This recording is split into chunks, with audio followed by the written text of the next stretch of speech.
America చాలా తీవ్రమైన దాడులు చేస్తున్న నేపథ్యంలో ఇక ఇరాన్ని పూర్తిగా అంతం చేస్తామని ప్రకటించిన నేపథ్యంలో ఇరాన్ కూడా అదే స్థాయిలో తిరిగి ప్రతి దాడులకు పాల్పడుతుంది. మరింత ధీటుగా అమెరికాకు సమాధానం ఇవ్వడానికి సిద్ధమవుతోంది. ఈ నేపథ్యంలో హర్మూజ్ జలసంధిని ఇరాన్ మరొకసారి మూసివేసింది.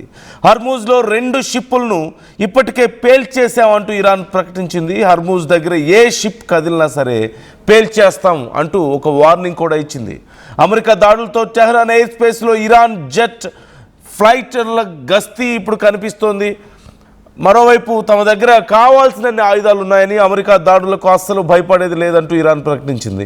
ఎలాంటి దాడినైనా గట్టిగా ఎదుర్కొంటామంటూ కూడా ప్రకటించింది. IRGC $1 బిలియన్ విలువైన అమెరికన్ సైనిక విమానాన్ని ఇరాన్ కేవలం $150 ఒక డ్రోన్తో కూల్చివేయడం ఇప్పుడు అమెరికా జెట్ ఫైటర్ల యొక్క పనితీరుని ప్రశ్నించే పరిస్థితికి తీసుకొస్తూనే మరోవైపు అమెరికాని నివ్వెరపోయేలా చేసింది.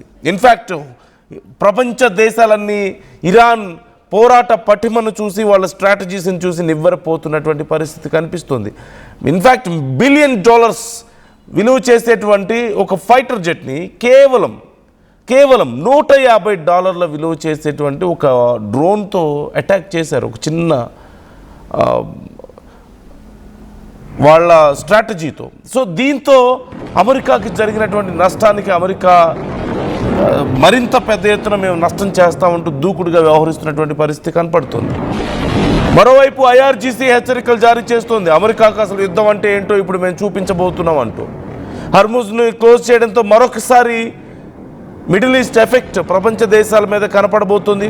ఇప్పుడిప్పుడే మొన్నటి వరకు ఒక 4 రోజులు లేదంటే 1 వీక్ బ్యాక్ వరకు కూడా కొద్దిగా కొన్ని షిప్స్ని అలౌ చేస్తూ వచ్చింది ఇరాన్. మరోవైపు అమెరికా సపోర్ట్తో, అమెరికా సైన్యం యొక్క రక్షణతో కొన్ని షిప్స్ దాటుతూ వచ్చాయి హర్మూజ్ స్ట్రైట్ని. కానీ ఇప్పుడు పూర్తిగా మూసివేశారు. ఏ షిప్ కదిలినా సరే పేల్చేస్తామంటూ ప్రకటించిన నేపథ్యంలో మరొకసారి ప్రపంచ దేశాల మీద ఈ ఒత్తిడి ఉండబోతుంది అనేది అర్థమవుతుంది. ఇక ఇప్పుడప్పుడే హర్మూజ్ తెరుచుకోవడం కూడా చాలా కష్టం అంటూ మరోవైపు చెప్తున్నారు. ఈ నేపథ్యంలో చాలా కీలకమైనటువంటి పరిణామాలు, ఇరాన్ ఇచ్చినటువంటి స్టేట్మెంట్స్ కానీ పరిణామాలు కానీ 1 by 1 ఒక్కసారి మనం చూస్తే మేజర్గా హర్మూజ్ జలసంధిని మూసివేయడం అనేది అత్యంత కీలకమైనటువంటి నిర్ణయం మరొకసారి. మరోవైపు అమెరికా స్థావరాల మీద ప్రతీకార దాడులు చేశామంటూ కూడా ఇప్పటికే ఇరాన్ రెవల్యూషనరీ గార్డ్స్ కార్ప్స్ ప్రకటించింది. అంటే లైక్ కువైట్, బహ్రెయిన్లో ఉన్నటువంటి అమెరికా స్థావరాలను లక్ష్యంగా చేసుకునే క్షిపణులు, డ్రోన్లు ప్రయోగించామంటూ తెలిపింది. అలాగే IRGC కమాండర్ ఒకరు హెచ్చరిస్తూ అమెరికా మరిన్ని దాడులు చేస్తే చాలా తీవ్రమైనటువంటి ప్రతిస్పందన ఉండబోతోంది అని చెప్తూనే మీ ప్రాంతాన్ని ఒక నరకంగా మేము మారుస్తామంటూ కూడా ఒక ప్రకటన చేశాడు. మరోవైపు అమెరికా చర్యల్ని యుద్ధ నేరాలుగా ఇరాన్ ప్రకటిస్తోంది. ఇవన్నీ కూడా మొదటి నుంచి కూడా అమెరికా చేస్తున్నటువంటి వాటన్నింటినీ కూడా యుద్ధ నేరాలు అంటూ ప్రకటిస్తూ వస్తుంది. ఇరాన్ భూభాగంలోని మౌలిక వస్తువుల మీద దాడులు చేస్తున్నారు. సామాన్య ప్రజలు ప్రాణాలు కోల్పోతున్నారు, చిన్నపిల్లలు ప్రాణాలు కోల్పోతున్నారు, మహిళలు ప్రాణాలు కోల్పోతున్నారు. ఈ యుద్ధంతో డైరెక్ట్గా ఏ సంబంధం లేనటువంటి అమాయక పౌరుల్ని టార్గెట్గా అమెరికా చేసుకుంటుంది. ఇవన్నీ యుద్ధ నేరాలు అంటూ ఇరాన్ ప్రకటిస్తుంది. ఇక మరోవైపు ఏ కారణాన్ని అయితే ట్రంప్ చూపిస్తున్నాడు అంటే ఇరాన్ శాంతి ఒప్పందానికి ఒప్పుకోలేదు ఎంత ప్రయత్నించినా అని చెప్తున్నటువంటి మాటకు ఇరాన్ సమాధానం చెప్తూ అమెరికా మేము శాంతి ఒప్పందానికి ఇంకా తలుపులు మూయలేదు అంటూ ఇరాన్ విదేశాంగ శాఖ ఇప్పటికీ ఒక ప్రకటన చేసింది. అయితే అమెరికా దాడులు ఆపేస్తే చర్చలకు చూస్తామని చెప్పేసి చెప్తోంది. సో ఖచ్చితంగా ఇరాన్ నెమ్మదిగా కొంత వెనక్కి తగ్గడాన్ని మనకు కనిపిస్తుంది. ఒకప్పుడు మేము యుద్ధమే కోరుకుంటున్నామని చెప్పిన ఇరాన్ ఇప్పుడు అమెరికా దాడులు మా మీద ఆగితే చర్చలకు వస్తామని చెప్తున్న పరిస్థితి కనపడుతుంది. అండ్ ట్రంప్కి అది ఇంకా మరింత పెద్ద వీక్నెస్గా కనిపిస్తుంది. వాళ్ళు మమ్మల్ని బెగ్ చేసుకుంటున్నారు. They are begging us to stop attacks అంటూ ట్రంప్ చేసినటువంటి మా కామెంట్ మనం చూస్తూనే ఉన్నాం. మరోవైపు పీట్ హెగ్సెట్ చేసిన కామెంట్స్ ఇంతకుముందు కూడా మీరు చూశారు. RTV మీకు ఎక్స్క్లూజివ్గా చూపించింది. ట్రంప్ ఆర్డర్స్తో ఇప్పుడు చాలా బిజీగా ఉన్నాం మేము, ఈ నేపథ్యంలో మేము మరిన్ని దాడులు చేస్తున్నాం అంటూ కూడా ఇప్పటికే పీట్ హెగ్సెట్ ప్రకటించడాన్ని మనం చూసాం. సో ఓవరాల్గా ఇరాన్ మరోవైపు గల్ఫ్ దేశాల మీద తీవ్రమైనటువంటి దాడులు చేయడాన్ని మనం చూస్తూనే ఉన్నాం.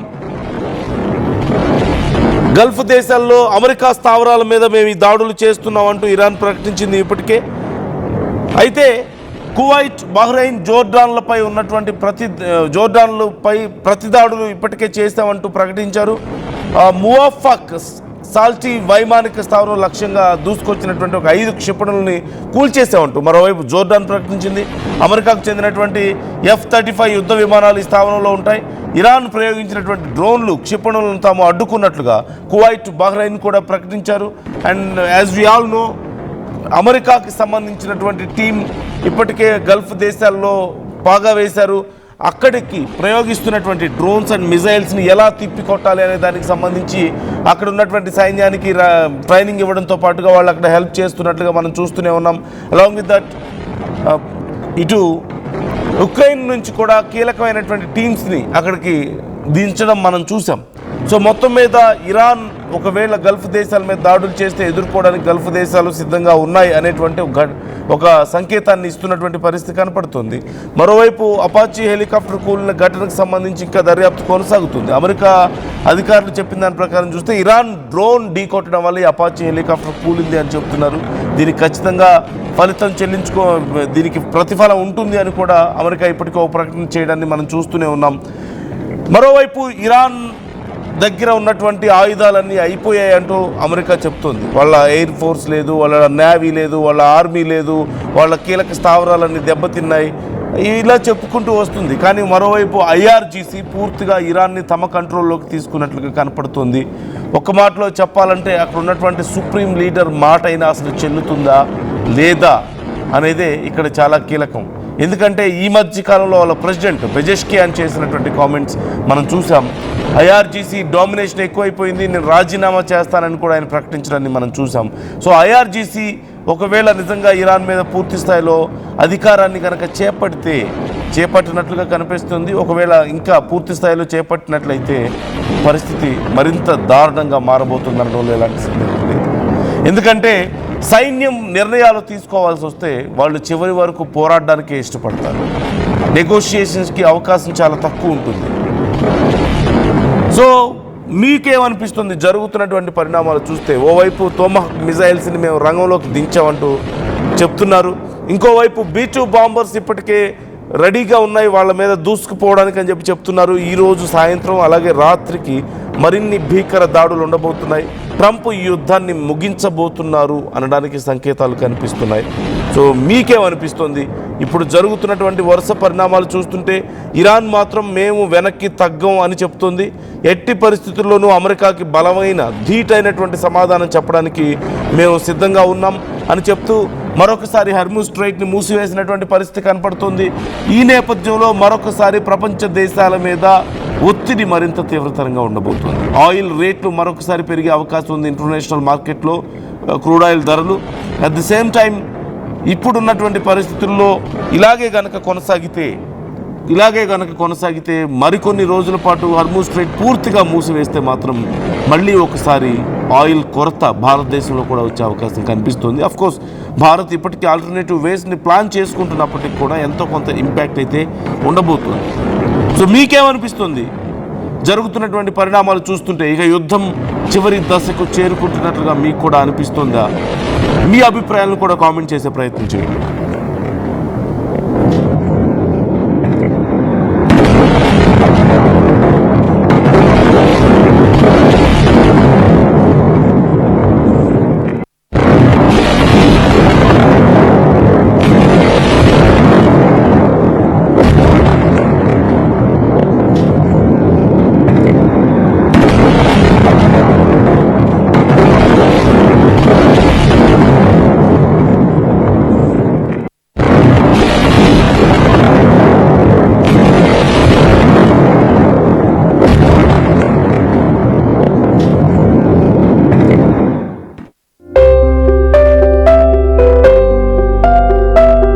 చిన్న చిన్న ఆనందాలు 35 ఏళ్లుగా నా జీవితంలో లేవు.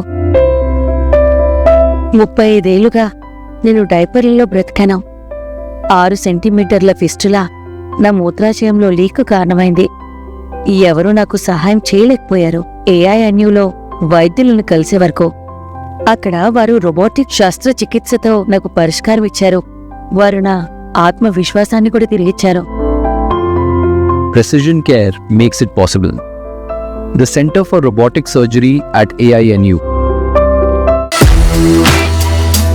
At KL, experience what it feels like to be a true engineer. KL deemed to be university.